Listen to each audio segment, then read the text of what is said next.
Қызық болмаса сөндіріп тастай беріңіз. Мен тәрбиелеген қыз болсам, сен бізді ұятқа қалдырмайсың. Для богатых, Астана для сильных деп айтады.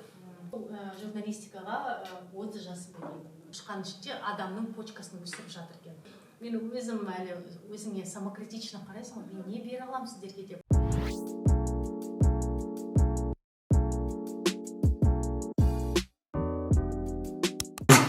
Это же лайфстиль ғой, иә? Лайфстиль, иә. Жай сөйлесу. Монтаж жасалмайды ғой, иә? Осылай сала бересіз ғой. Сонысымен қызық. Сәлеметсіз бе ханым. Бүгін уақытыңызды бөліп келгеніңізге үлкен рахмет.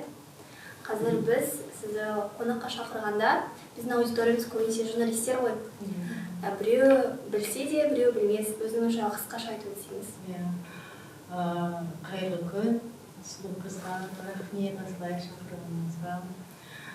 Негізі шақырдыңыз ғой, соң мен не айтамын, менің өмірім қызық па. Соның ішінде медиа журналистерге, жас журналистерге, болашақ журналистер дегендей.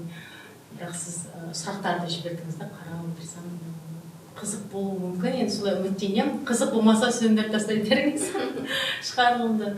Жалпы өзім туралы айтатын болсам, мен Ақтөбе қаласының тумасымын.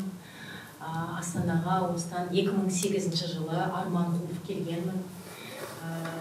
Былай айтады ғой, Алматы для богатых, Астана для сильных деп айтады. Сол өзімді мықтымын деп айта аламын енді. Доля скромности дегендей. Жалпы шынымен де арман қуып келдім. Неге? Себебі бала кезден журналист болуды армандағанмын.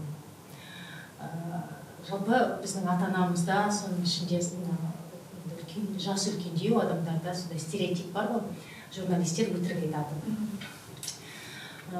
Өтірік айтады, халықты алдайды деген стереотип бар. Мен бала кезде журналистикаға келем деп айтқан кезде үйдегілер қарсы болды. Себебі менің туыстарымның арасында ағаларым бар, нағашыларым, жеңгелерім бар, журналистикада жүрген. Ой, олар өтірік айтады, сен де өтірікші боласың, бармайсың деді.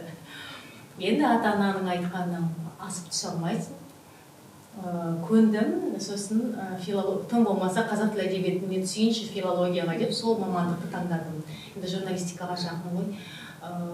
Оқып жүрген кезде, жоғарғы курста жүргенде практикадан өтетін болдық мектептен. 40 күндік практикадан мен түйгенім, мен мұғалім болмаймын деп. Сол кезде сондай шешімге келдім. Себебі мұғалімдікке, енді классикалық түрдегі мұғалімдік қой, енді балаларға мектепте сабақ беру маған қызық болмады. Содан кейін банкке бардым жұмысқа. Банкке барып, сол жақта банкта жұмыс істедім. Сосын 2008 жылы енді ата-анам басында қарсы болды ғой, оқуға да осы Астанаға бармайсың, Ақтөбедегі оқы, қасымызда бол деп. Оқуымды бітірдім, дипломды алдым, 1-2 жыл жұмыс істедім. Содан кейін әкеме барып айттым, мамама да, осылай мен Астанаға барғым келеді. Астана енді арман қала болды шынымен де. Ол кезде телевизорден көргенде, бәйтерек, министрліктерден көргенде қатты армандайтын едім, осы жерде тұрсам екен, жұмыс істесем екен деп. Мен папам да, мамам да қарсы болмады, себебі шынымен де кішкене жасың 20-дан кетті, жұмыс істедім ғой деп жіберді осы жаққа. Шынымды айтсам, бұл қалада туыстарым да, достарым да ешкімді болған жоқ. Өзім келдім. Мамамның тек бір айтқан сөзі әлі күнге дейін есімде. Мен тәрбиелеген қыз болсам, сен бізді ұятқа қалдырмайсың деді. Енді қыз баланы жіберу енді әрбір ата-анаға қиын ғой. Келіп, осы жақта министрлікке жұмысқа тұрдым, қазақ тілінің аудармашы болдым. Әлі журналистикаға келмеді сол кезде. Сол жұмыс істеп жүріп, отбасын құрдым. Отбасын құрып, жолдасым журналист. Ол да Ақтөбенің тумасы. Осы жаққа келіп, ол хабар арнасында жұмыс істеді. Сосын күнде кешкісін, кешкі астың кезінде әңгіме айтылады ғой. Сонда менің айтатыным жоқ екен, енді мемлекеттік қызметте аудармашы, қазақ тілі орыс тілінен болған кезде. Не айтасың, енді аударған документтерінде айтпайсың, жолдасым болса. Сәкен Майғазиевті шақырды, Мейрамбек Беспаевпен кездесті, Қыдырәлі Болманов, депутаттың мынадай сұхбат алдық, мына сенатордан алдық, әкім келді деп күнде қызықты әңгіме айтып отырады. Өзім бала кезден армандап жүрмін ғой, журналистикаға келемін деп. Жолдасымның әңгімесін тыңдап отырып қатты қызықтым. Сол кезде декретке кеттім. Екінші декреттен шыққан кезде сол ойымды енді жүзеге асыруға дайын екенімді іштей сездім. Қазіргі уақытта бар ғой, поиск себя дегендей, бір өзіңді табу. Сол кезде түсіндім. Жасым 30-да болды сол кезде. Сол журналистикаға 30 жасымда келдім. Осы медиаға кеш келдім деп айта алмаймын, бірақ ерте келген жоқпын. Нақты өзімнен не талап ете алатынымды және медиада өзімді қай орында көре алатынымды, сондай бір нақты картинаны көре отырып келдім. Қысқаша осы. Иә, өте қызық екен. Жалпы айтады ғой, сіз өзіңіз де айтып өткендей, дайын болғанда ұстаз келеді дегендей, өзіңіз де сол 30 жасыңызға қарай журналистикаға дайын болған сияқтысыз, иә? Кәдімгідей қызық әңгіме екен, қызық история екен. Иә. Негізі филологиядан қазақ тілі әдебиетінен одан журналистикаға ауысу деген ешбір кез келген адамның қолынан келмейді. Мысалы, қазір көптеген жастар осы қазіргі тенденция болып кетті ғой, әртүрлі мамандық таңдау.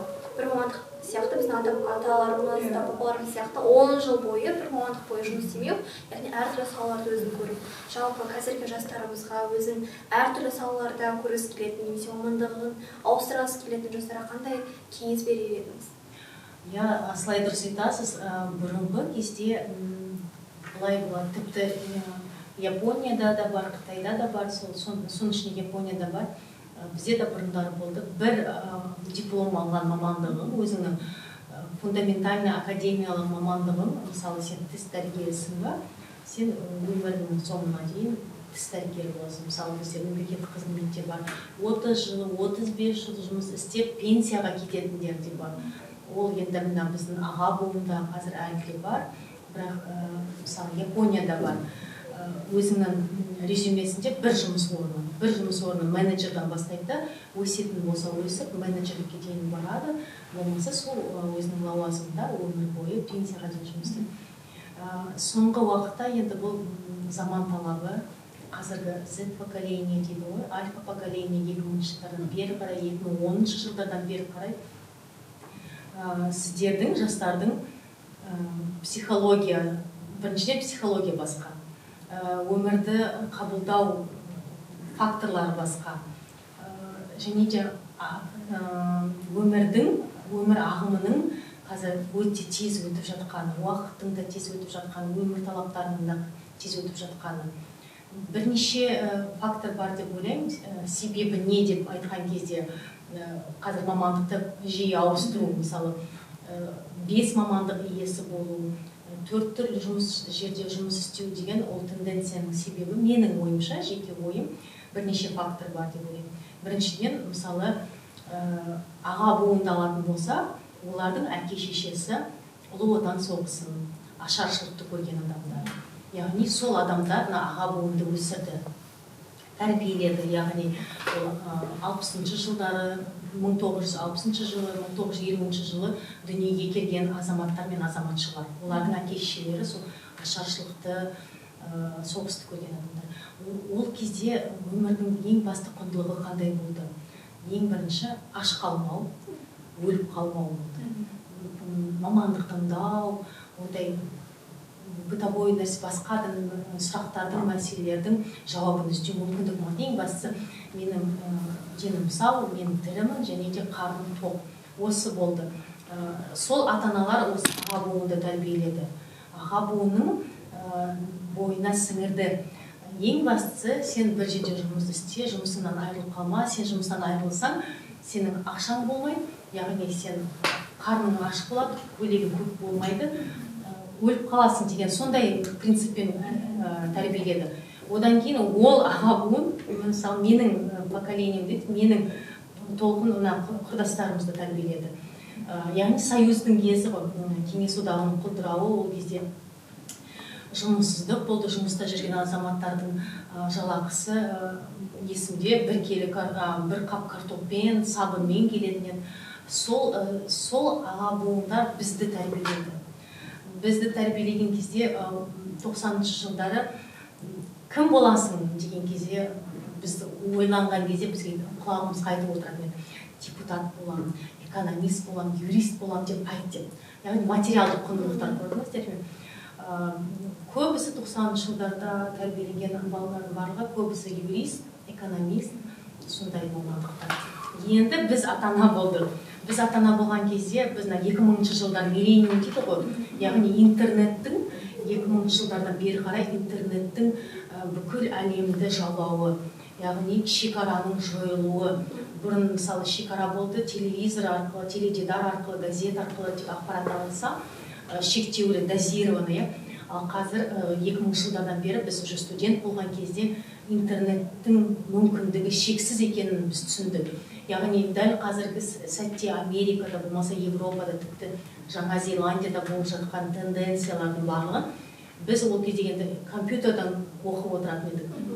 Одан кейін әлеуметтік желі келді. Яғни біз ересек шағымызда енді жұмысқа келген кезде әлеуметтік желі келді. Сол барлық ата-анамыздың берген тәрбиесі және де қазіргі заманның талабы барлығы біздің бойымызда тоғысы.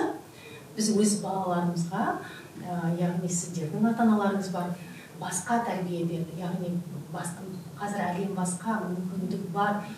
Сен Астанада отырып, Америкада онлайн жұмыс істей аласың, болмаса Европаға барып оқуға түсе аласың, өмір сүре аласың деген қағидаларды біз өз балаларымызға, яғни сіздің де ата-аналарыңыз сіздерге сол құндылықтарды берді. Көрдіңіздер ме? Сол құндылықтар осы 2000-ші жылдан бері қарай дүниеге келген балалардың барлығы бойына сіңіре алды, әлі де сіңіріп жатыр.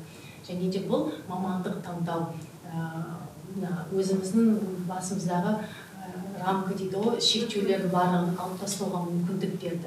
Яғни бір өмір сүрген кезде сен 20 мен 25 жас аралығында мүмкін сен дизайнер боласың. 25-тен 35 жас аралығында сен архитектор боласың. Ал 35 жасында сен медицинаға барып, мысалы, терапевт, хирург болсаң да, 6 жыл, 7 жыл, 10 жыл уақытында құртып, 45 жасында дипломированный хирург болсаң, ол нормально, это норма деген нәрсеге біз бүгін келіп отырмыз. Және ол меніңше қуантатын нәрсе деп ойлаймын. Бұл жастарға, сіздерге және де сіздердің замандастарыңызға мен қуанамын және де қызыға қараймын. Ондай мүмкіндіктер сізде бар екеніне шүкір. Себебі сіздер тұлға ретінде өзіңіздің әр қырыңызды аша аласыз. Сіздің суперсилаңыз тек қана журналист болу, онымен қатар мүмкін меценат болуды, мүмкін ұстаздық жолға кетіп мектеп ашу, мүмкін медицина жағынан барып, жаңағы алғашқы көмек көрсету жағынан, сол жағынан көрсете аласыз. Яғни сізде мүмкіндік көп, және де ол жерде меніңше жастарды шектемеу керек. Барлық жерден көріп, сол 5-6 мамандықтың ішінен мүмкін өзінің жанына жақынын ақыл тоқтатқан кезде, даналық келген кезде 45 жас, 50 жаста бір мықты тұлға ретінде шығарына келісемін. Жақында сіз Инстаграм парақшаңызда жаңа менторлық бағдарламаны ашқаныңызды сұрауын көрдім. Осы жайлы айтып кетсеңіз, осындай идеяға қалай келдіңіз?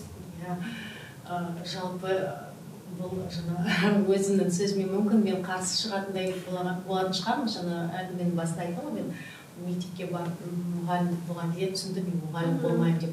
Бұл адамның өмір бойы бір жаңа дағдыларды бойына сіңіруі, белгілі бір дүниеге әртүрлі қырдан қарау, көзқараспен қарау, ол жас ерекшелікке байланысты. Жас кезімде мен мұғалім болмаймын деп кеткенмен де, айналып келгенде мен сол ұстаздыққа келгендей болып отырмын. Бұл менторлық бағдарламаны қалай айтсам болады, жалпы осыдан бір 2 жыл бұрын, 22-ші жылдан бастап маған әлеуметтік парақшаға мен жобалар жасаған кезде журналистикада жазатын еді маған жас әріптестерім.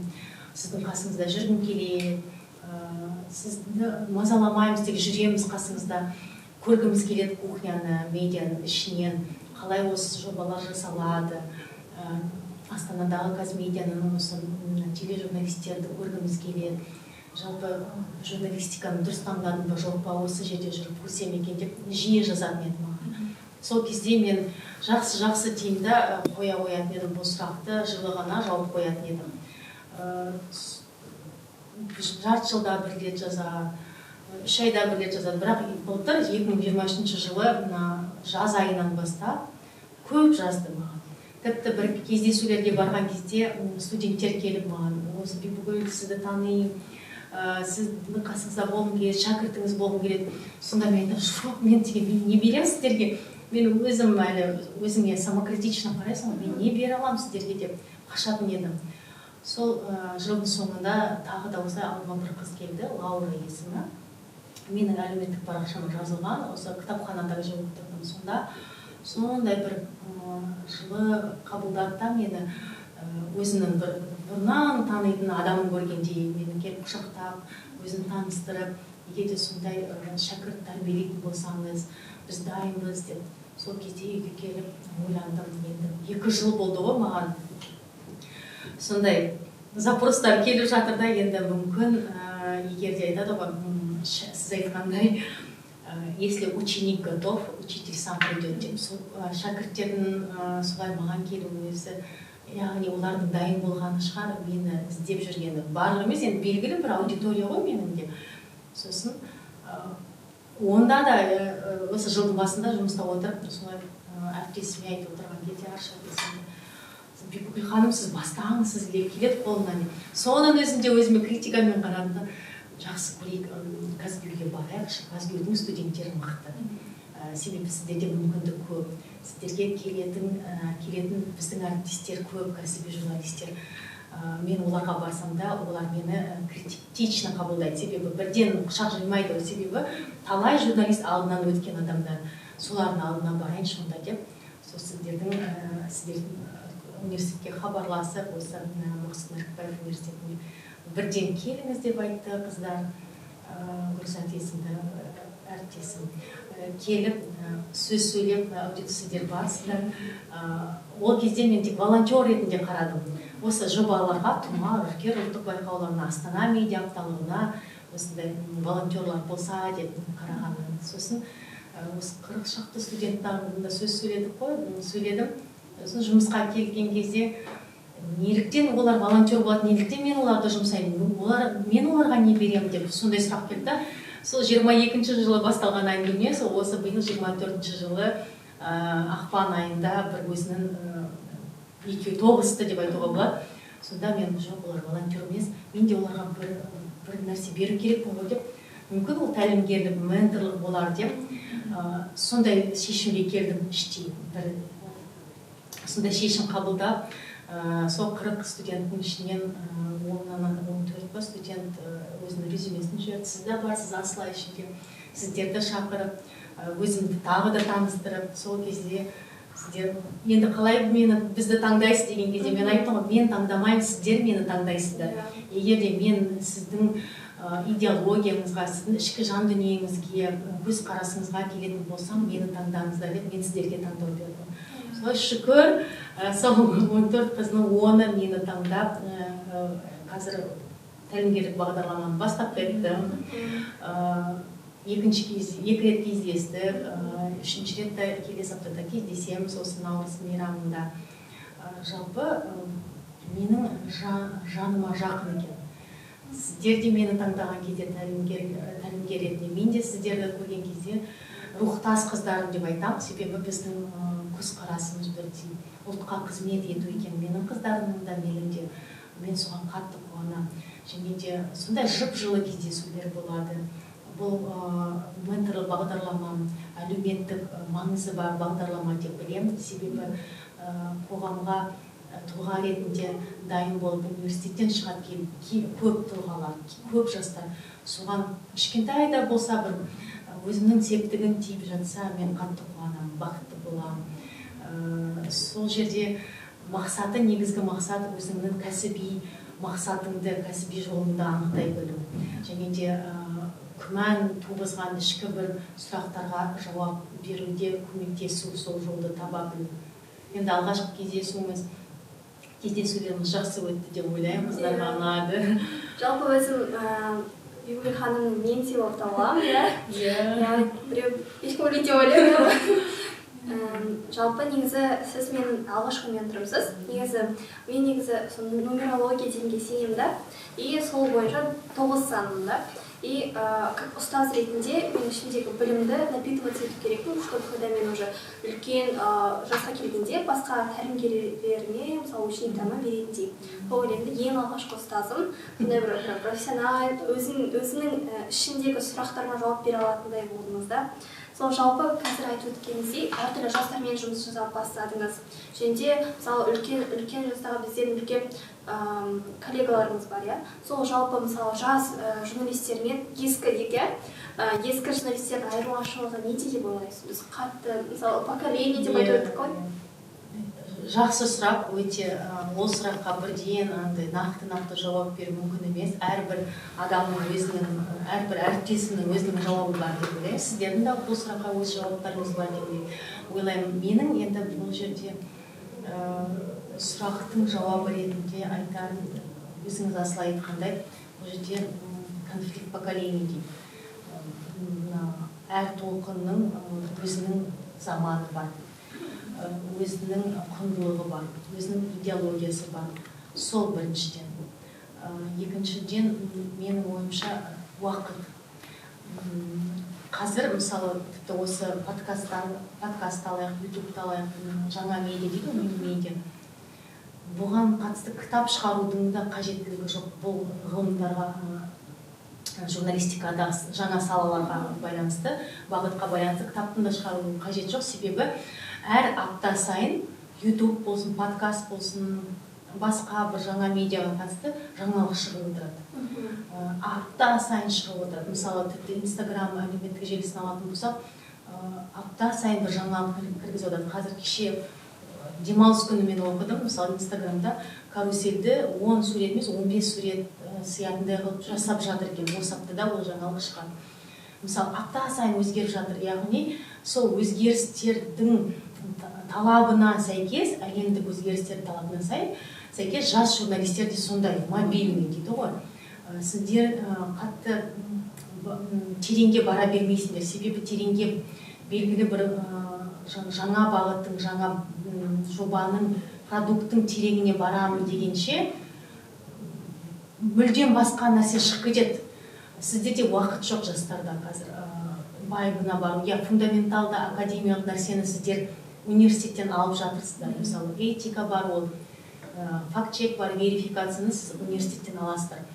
Ал мысалы, тенденция ақпаратты беру, тарату, ақпаратты жазу, оны түрлендіру, оның барлығы уақыт апта сайын өзгеріп жатыр. Сол себепті алғашқы ерекшелік, ең бірінші ерекшелік сол деп ойлаймын. Аға буынның ерекшелігі, анализға барады, аналитикаға барады. Ол бірден шығармайды. Жас журналистер бірден шығады. Себебі заман талабы солай. Заман талабымен бірге қоғамның да талабы солай. Бірден жаңалықты береді. Сіздің ойынша осы қазақи подкасттар жаңа әлемге шығады ма? Яғни осы солай жалпы жаңа подкаст жанры қарайсыз қазақ тіліндегі подкасттар былтыр 23 жылы біз Үркер ұлттық байқауына 2 жаңа номинация енгіздік. Жаңа үздік подкаст номинациясы және үздік YouTube арна номинациясы. Және де сол енді енгізгеннен кейін әріптестер хабарласып сұрайды. Сол себепті мен де зерттей бастадым, подкасттар қалай шықты. Енді YouTube'ты білеміз көбіміз, подкастқа келген кезде зерттей бастадым. Негізі алғашқы подкасттар Америкада 2000 жылдардың басында шықты. Прям серия болып шықты. Серийный убийца туралы Нью-Йоркта 2001 жылы бір 10 выпусктан тұратын подкаст шықты. Зерттеу прям журналистік. Содан бастап подкасттар даму бастады. Негізі шетелде бізден ерекшелік Американың YouTube подкасты мен Европаның подкастын алатын болсақ, Бізде көбіне подкасттар бізде және де мына Орталық Азия, СНГ елдерінде ютубпен беріледі екен, визуалды түрде беріледі подкасттар. Біз солай қабылдаймыз. Ал Европа мен Америкада подкаст көбіне аудиомен тарайды екен. Сол себепті оның техникалық талабы РРС каналы бар, өзінің Эльдар Құдайбергенов деген әріптесіміз бар, сол қатты зерттеп жүр, соны подкастты қадағалап жүрген адамдардың бірі. Қазақстанда қазақ подкасттарына келетін болсақ, сол былтыр осы үлкерге қатысатын подкасттардың ішіне көп қатысты бізде. Соның жартысынан көбі техникалық талаптарға сай болмады. Көбісі YouTube арнадағы сұхбаттарды береді, атауы подкаст болуы мүмкін, бірақ техникалық жағынан сәйкес болмады.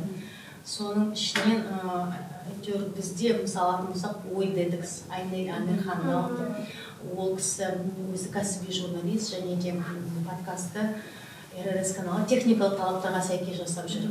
Дөп сөзді де алатын болсақ, дөп сөзде сол техникалық талаптарға сай жасап жүр. Момский әңгіме деген бар, Айнұр Ильясова, ол да суға келеді. Жалпы қазақ подкастингінің дамуы, меніңше, менің ойым, ол жеке наблюдение дейді ғой, әлі де даму үстінде. Бізде YouTube арналар дамыды, бірақ подкаст, аудио, классикалық подкаст аудио түрінде әлі де даму жолында деп айтуға болады. Себебі көбіне аудио подкасттарды үлкен қала тұрғындары тыңдайды. Ол Алматы, Астана, Шымкент. Мүмкіндік бар. Көбісі қолында смартфонға байланысты болады. Көбіне ол айфонда болады. Сол мүмкіндікке де байланысты шығар деп ойлаймын. Үлкен қала тұрғындары подкасттың тұрақты тыңдармандары. Ал өңірге келетін болса, өңірде басқа повестка не дейді, күн тәртібі басқа.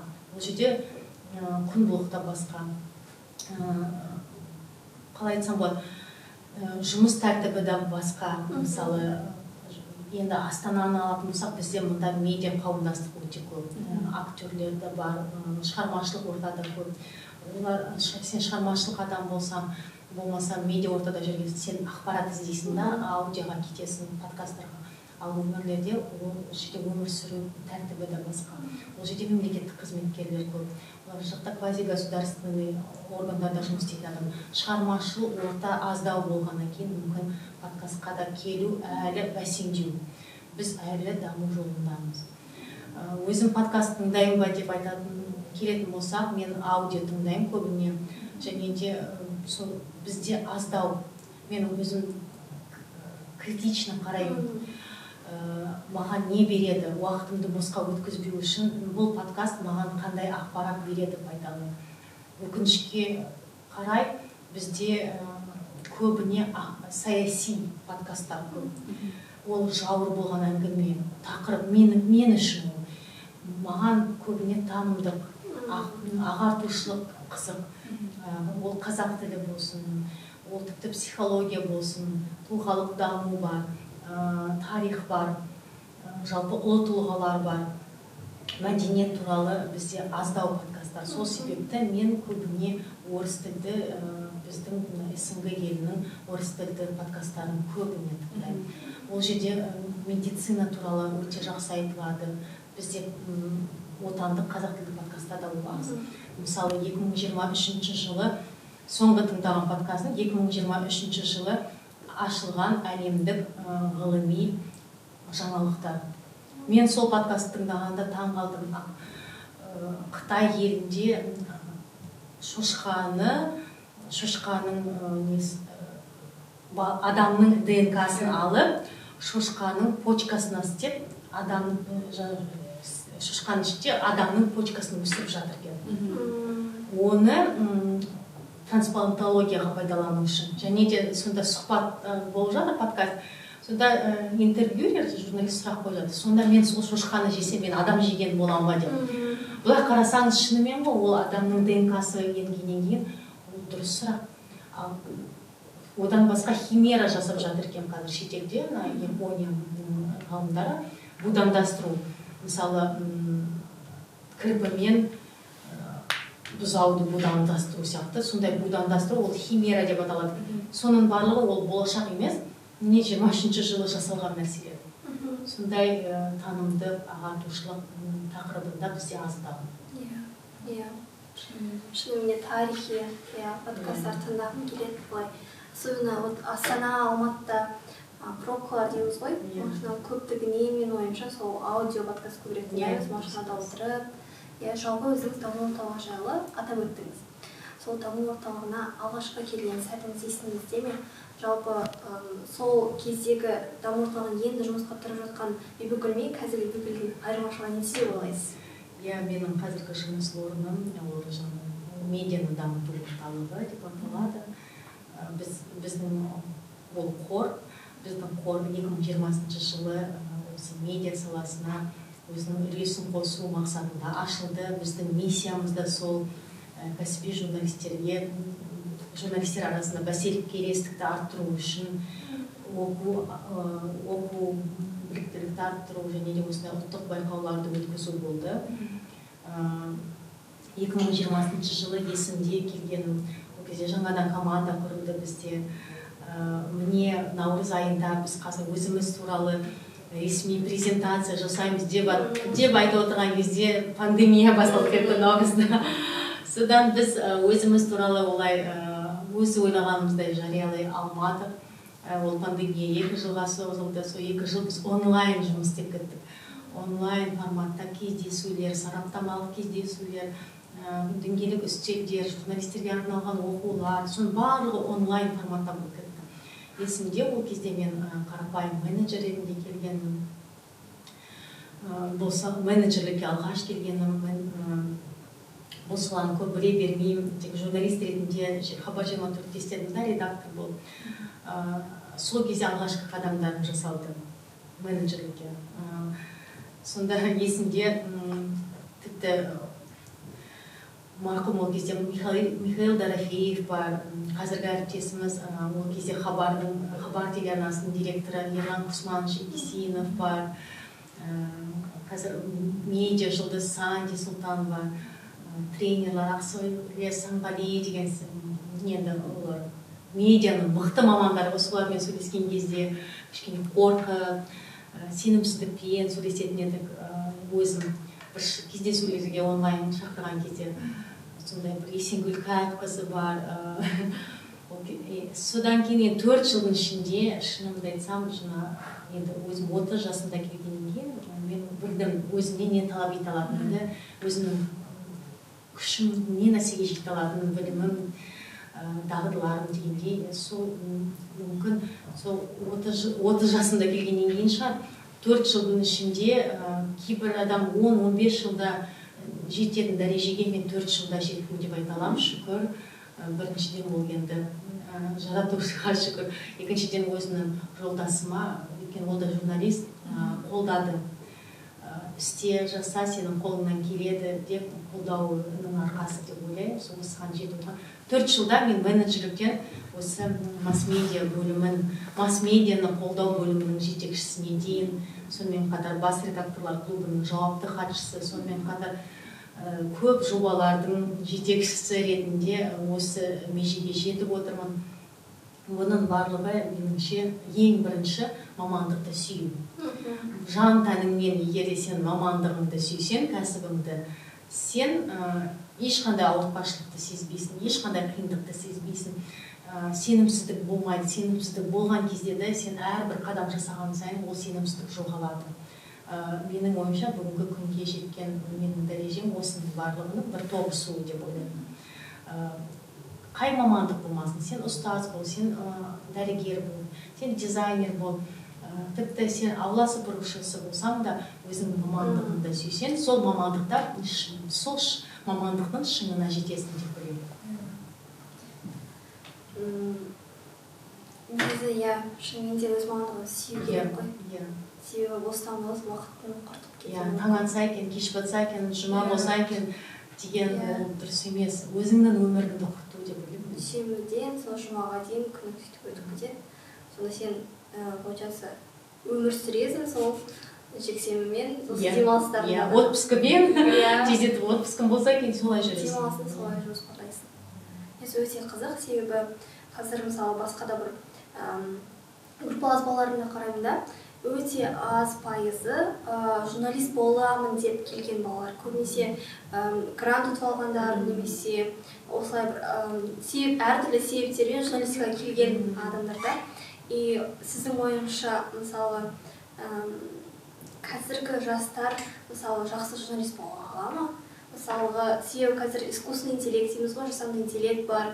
Қазір көбісі айтады ғой, журналист қазір заменяет искусственный интеллект деп. Мысалы, сол журналисттің орнына мысалға бір текст жазып беру мүмкін, аударып беру мүмкін. Жалпы қалай өзіңізді күнделікті өміріңізде жасанды интеллектті қолданасыз ба? Жалпы журналист жастар, бірінші сұрағыңыз, жастар жақсы журналист бола ала ма, жас мамандар деп айтып жатырмыз ғой.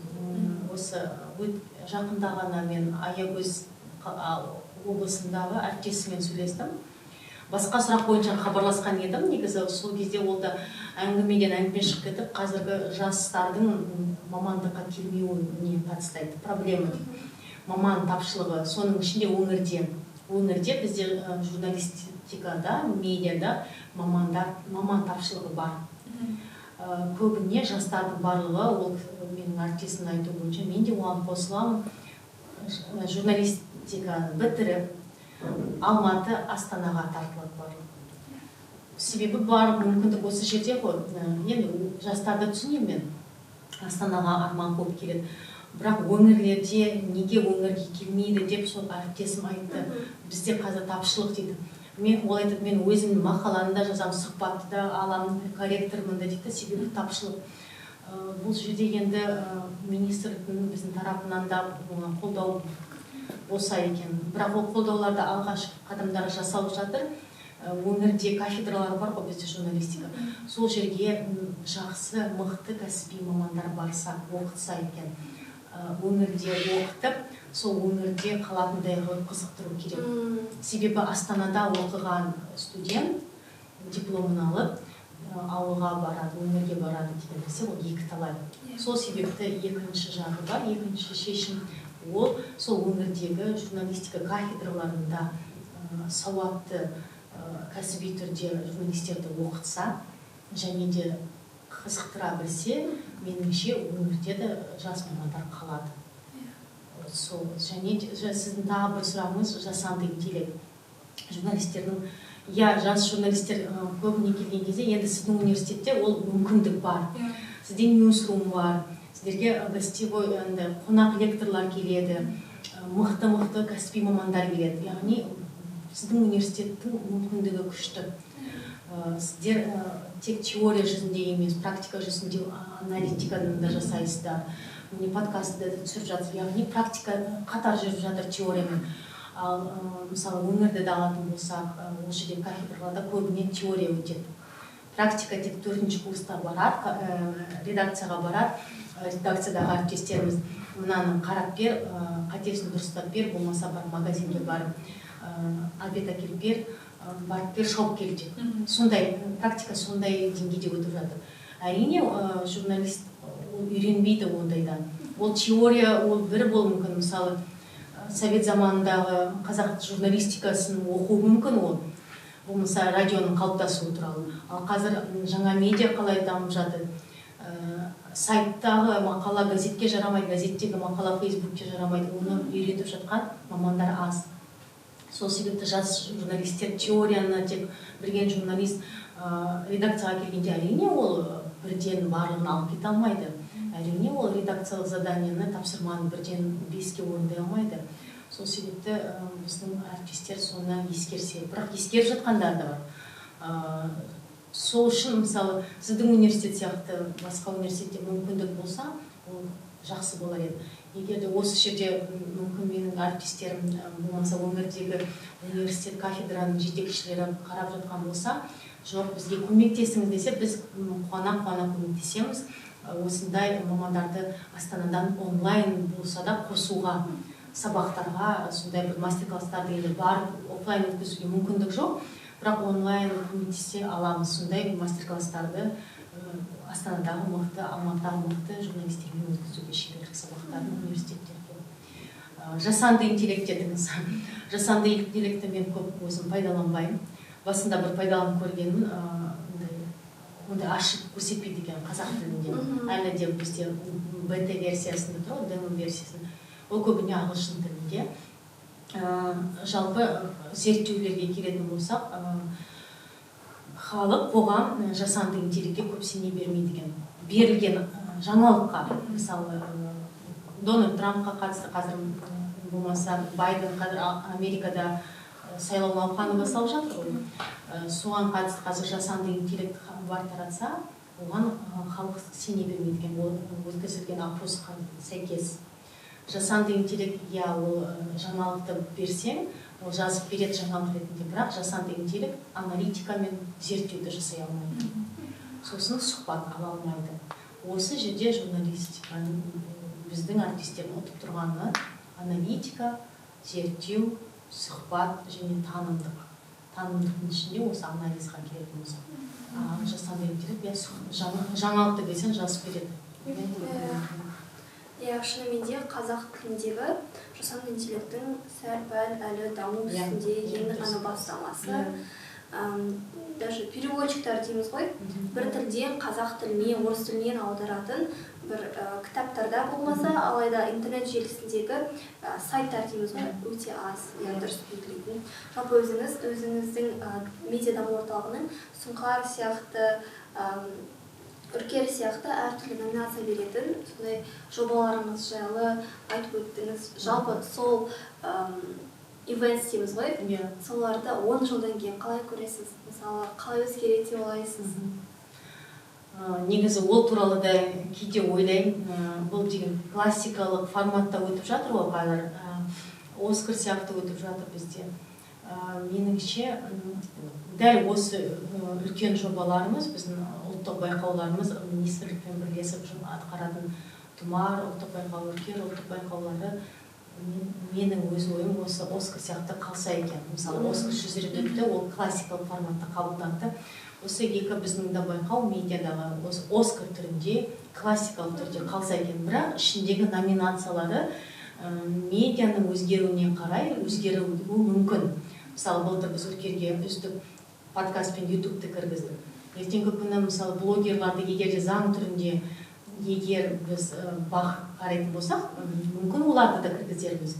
Сол тек ішіндегі форматтары өзгермесе, бұлай жалпы қалса екен. Ал басқа ивенттерге келетін болсақ, дөңгелек үстелдер бар, ресми кездесулер бар. Міне осылардың форматы мүмкін бірнеше жылдан кейін өзгеру мүмкін. Бейресми форматқа өзгеру мүмкін. Қазір Европада кәдімгідей актуалды ол форум емес, не форум деп аталады екен. Не форум деп аталады кәдімгідей, то есть форум емес деген нәрсе. Сол жерге жиналды, әр салада болады ондай. Медицинада, ағартушылықта барлық жерде бар. Не форум өткізеді, яғни бейресми андай алаңдар, андай столдар емес, жаңа президиумда отырып сөйлемейді, более неформальный форматта өтеді. Біз де соған келетін сияқтымыз бірнеше жылдан кейін мүмкін. Ол біздің арамыздан қазір шағын өтіп жатқан шығар, әлі де ондай үлкен көлемде емес, және де масштабный емес, бірақ сол кездесулер өзгеру мүмкін. Өте қызық, 10 жылдан кейін қандай өзгеретіні? Мысалы, егер Оскар ретінде болса, барлық СНГ елдерінің араларындағы, мысалы, бір Оскар сияқты бір үлкен бір ивент болса өте күшті болушы еді. Жалпы өзіңіз атап өттіңіз, бастапқы, мысалы, 30 жасымда келдім дедіңіз ғой журналистикаға. Журналистика енді қадам басқанда өзіңіздің құрдасыңыздың поддержкасы өте көп болды дедіңіз. Жалпы журналистикада сіздердің проекттеріңіз өте көп қой, уақытыңызда өте тапшы. Жалпы жеке өмірмен журналистикадағы өзіңіздің карьераңызды қалай баланс ұстаудасыз? Менде ондай баланс жоқ деп айтайын ба?